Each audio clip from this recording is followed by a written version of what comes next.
Oh, they got him. He stripped that back. পাল্টে গেল গল টেস্টের দৃশ্যপট। জমে উঠেছে দুই দলের ম্যাচ। তৃতীয় দিনে এসে লড়াইয়ে ফিরল স্বাগতিক শ্রীলঙ্কা। ওপেনার পাথুম নিশাঙ্কার দুর্দান্ত ব্যাটিংয়ে কিছুটা অস্বস্তিতে চলে গেল বাংলাদেশ, তবে শেষ বেলায় নতুন বলে ঝলক দেখান পেসাররা। চতুর্থ দিন কঠিন লড়াইয়ের আভাস দিয়ে রাখল টিম টাইগার্স। পাথুম নিশাঙ্কার দুর্দান্ত ইনিংসের পর শেষ বেলায় বাংলাদেশের কামব্যাক নিয়ে বিস্তারিত জানবো রিপোর্ট।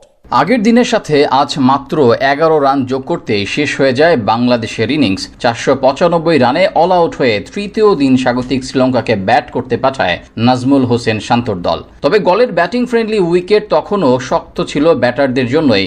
বাংলাদেশের ব্যাটারদের সঙ্গে যেমন আচরণ করেছে, লঙ্কান ব্যাটারদের জন্য তেমনই সুবিধা দিয়েছে। বড় রানের চাপে ব্যাটিংয়ে নেমে আজ শুরু থেকে চালিয়ে খেলতে থাকেন স্বাগতিক শ্রীলঙ্কার দুই ডানহাতি ওপেনার পাথুম নিশাঙ্কা এবং লাহিরু উদারা। অনেকটা ওয়ানডে স্টাইলে রান তুলছিলেন এই দুজন। অবাক করার বিষয় হলো প্রায় 30 বছর পর শ্রীলঙ্কার হয়ে ডানহাতি ওপেনিং জুটি হিসেবে ব্যাট করতে আসেন তারা। ইতিহাস গড়া এই দুজনকে অবশ্য বড় পথ পাড়ি দিতে দেননি তাইজুল ইসলাম। 13তম ওভারে তার করা শর্ট লেন্থের ডেলিভারি, তার দিকে ক্যাচ তুলে দেন উদারা। সহজ ক্যাচ লুফে নেন তাইজুল। অভিষিক্ত এই ওপেনার বিদায় নেন 34 বলে 29 রান করে।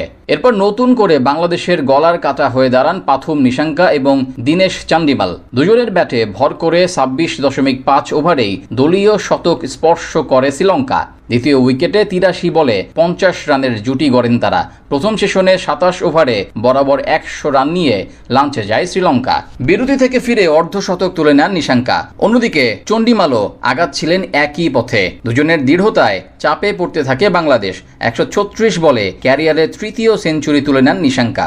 বাংলাদেশের বোলারদের এদিন কোনো সুযোগই দেননি এই ওপেনার। শেষ পর্যন্ত এই জুটি ভাঙেন নাঈম হাসান। বিদেশের মাটিতে সাদা ফরম্যাটে প্রথম বল করতে নেমে 54 রান করা চান্ডিমালকে আউট করে ব্রেক থ্রো এনে দেন বাংলাদেশকে। এরপর মাঠে আসেন বিদায়ী টেস্ট খেলা অ্যাঞ্জেলা ম্যাথিউস। সেখানে টাইগার ক্রিকেটাররা সারিবদ্ধভাবে দাঁড়িয়ে তাকে গার্ড অফ অনার দেয়, সাথে বিশেষ সম্মান জানায়। এদিকে তাকে সঙ্গে নিয়ে নতুন করে আবার দলের হাল ধরেন পাথুম নিশাঙ্কা।